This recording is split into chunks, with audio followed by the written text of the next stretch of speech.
Hey, Joe, several times this year you have used a timeout right after the other team has used one. I know they're all unique situations, but do you view that as like if you have one available, there's not, there's no risk in kind of using it to see maybe what the offense came out in and just using it strategically because you have it? Yeah, there's all different situations in terms of maybe you're trying to sneak a look at what they're doing. Maybe there's an adjustment you want to make to your own defense, or maybe it's a situation where it could be, a kicking situation as well. They're all unique. If you have one, you think it's the right time to use it. Ultimately, you'd like to save your timeouts as much as you could for the end of the game, but there's certain situations that may tie into scoring situations, third or fourth down, go for it situations, or sometimes just within the middle of the drive, you got to go ahead and stop the clock right there and make an adjustment. Thanks. Tom Rock. Joe, I don't have to remind you, there's only one win so far, and you're playing the team that you have it against. Is there anything you draw from that this week when you talk to the players in terms of either X's and O's or just sort of recapturing the feeling of that win afterwards and things like that? No, the only thing that's relevant from the last time we played this team is what we can learn about ourselves and how we matched up with them individually, and then schematically how they tried to attack us. But they've made adjustments as well. We went into the last game plan based on the tape before our game. You go through our game, there were things they did different than we expected. And then they played Dallas. They had obviously an explosive game, and they've had a bye week, which gives them time to make adjustments internally. So I don't expect to see the same team. They've been playing at a very explosive level. They're very talented. I don't expect to see the same game plan from them. So we can't go in and just think this is going to be the same game. Obviously, it's the same uniforms, but they're going to make adjustments. We have to make adjustments as well. Zach. Hey, Joe, you guys claimed Dante Pettis on waivers. I was wondering, what made you guys want to go and get him, and what do you like about him as a receiver? And he obviously has experience as a returner from college. That was pretty prolific too. Yeah, I think there's a lot of guys who had exposure to him from when he came out from college, as you just referred to. He's got a level of talent. We'd like to see him in the building, give him a chance to get out there and work. But, we're always looking at, the waiver all the time and trying to see if there's any way we can add someone to our roster we think can help. So, he won't be available for, a few days still. He's got the protocol to get into our program. Gives him a little bit of window of time to travel and kind of get acclimated. Gives us a little bit of window of time with the current roster right here. But we have a spot open right now. We're only at 52 until he officially counts. Thanks. Okay. Joe, you said you expected everything to be business as usual with Golden today. I mean, did he report, and is it business as usual? Yes. Okay, and then, you're obviously a first-time head coach, it's sort of blank slate. How aware of you with every decision you make, you're, setting a precedent, whether it's with what you did with Golden or with Andrew Thomas for being late? Just how aware of you of how that's setting a precedent?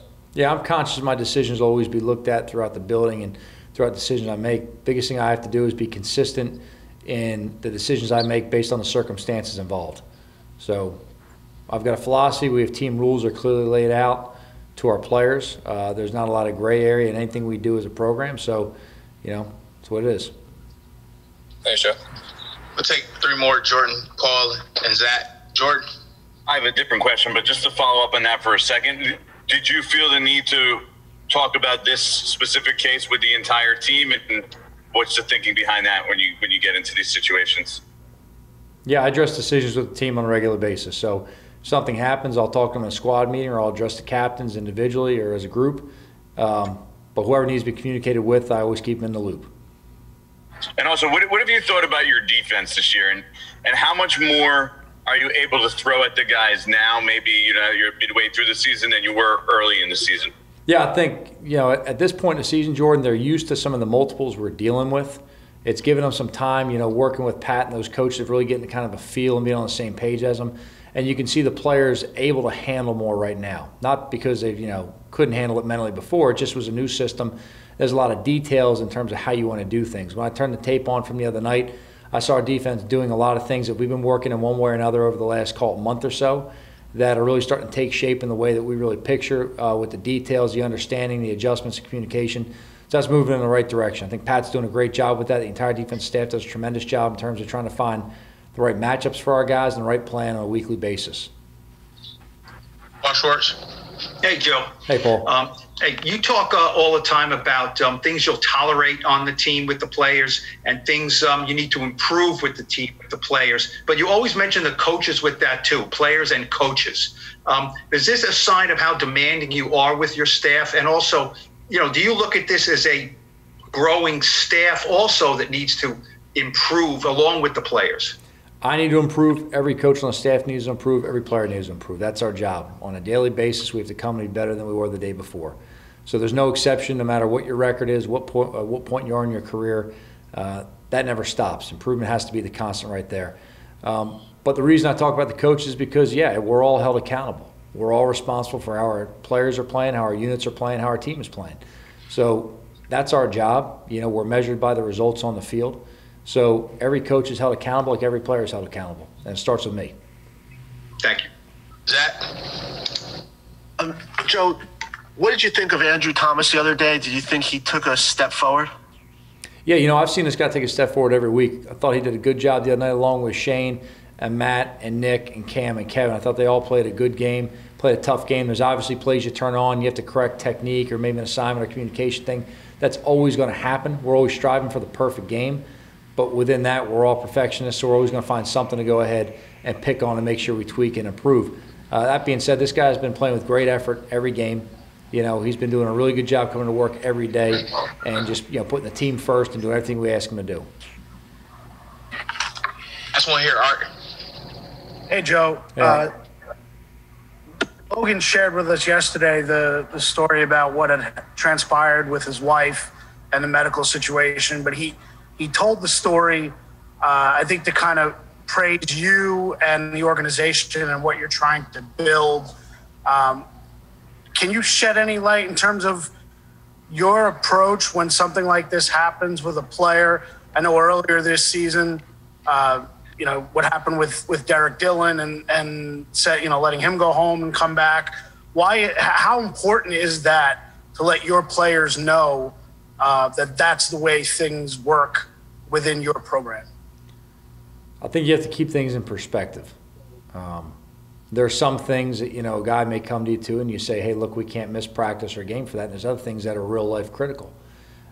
You've got to have relationships with your players that you understand, what makes them tick, and they have to have a relationship with you to understand that you have their best interests at heart. We're very demanding on our players. I don't apologize for that. I'm not going to apologize for that. I'm very critical of our guys. I'm very blunt and honest with them. But at the same time, if you genuinely care about the players you're coaching, then you can coach them hard and you can be critical because they understand at the end of the day that you're coming from a genuine place and you're being sincere to try to help them.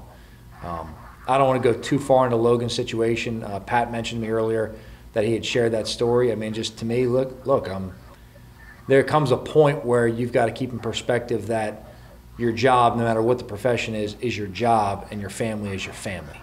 And you got to take care of your family first. So I've known Logan for some time. He's a tremendous family man. But for any player in our locker room, if they have a similar situation, it's always going to be, you put your family first. And that's something I've, played and worked for a lot of coaches that have always put those priorities in line. And the few exceptions that I've been around, more in the avenue of assistants that didn't put those things in priorities, it was tough to buy into what they're trying to sell to me in a position room, to be honest with you. They kind of lost me pretty fast as a player. So I always took that with me. I got into coaching that, you can't make it all about the X's and O's. As a coach, I can't ever let players feel any kind of pressure that, we may feel as coaches. That's not their job. It's our job as a team to perform and improve. But I'm a very big believer in relationships within a team. Kind of ties in a lot of what I said yesterday in terms of about keeping things internally. That helps as far as keeping these relationships strong and building that trust we need to get through a lot of situations.